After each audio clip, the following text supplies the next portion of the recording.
Hello मेरे प्यारे दोस्तों, प्यारे भाइयों, हम लोग प्रधान जी के सुपुत्र का तिलक है, उसी अवसर में हम लोग आए।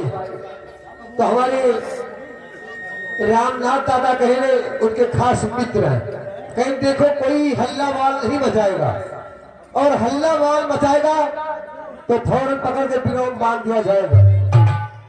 भैया तेरे में उधर से आता है, ले निम्बो, ले निम्बो।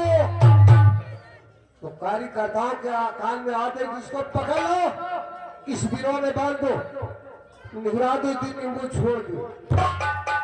अब भैया नींबू वाले रोल है, पीछे से कौरा ले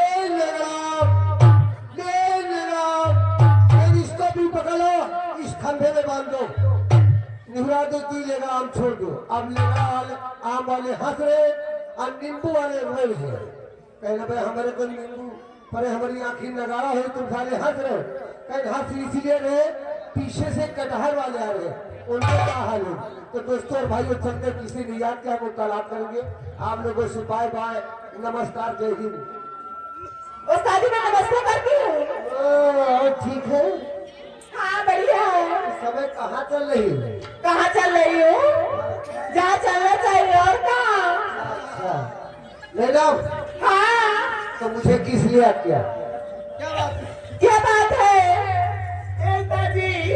जी मैं सलाम करती हूँ। ओहो सलम्मा सलम्मा की गोल गोल एक लंबा क्या चीज? आलू और भट्टा।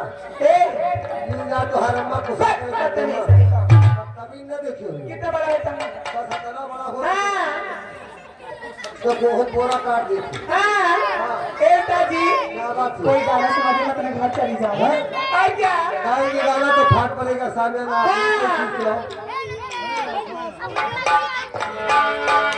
सैया जाड़ा में गौना करई तीर जाइले सैया जाड़ा में गौना करई तीर जाइले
ये भाई उनकी तरफ से आपके लिए हेलो मैडम, नाम गुम आदमी हाजिर। ये भाई उनकी तरफ से 10 रुपए हुए हैं। जी हाँ बलम तुम्हें कदर में डाली, बलम तुम्हें कदर में डाली, ये गाना लगाइए।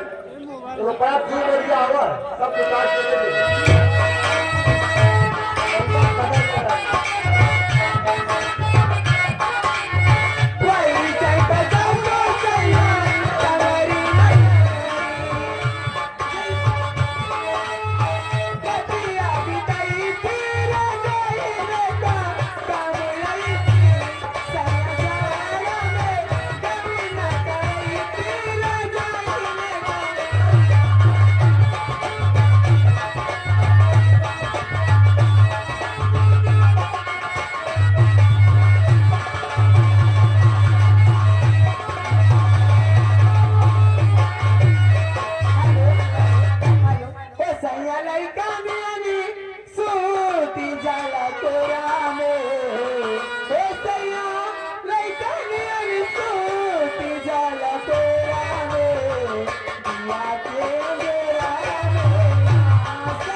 को गाना नहीं मालूम है?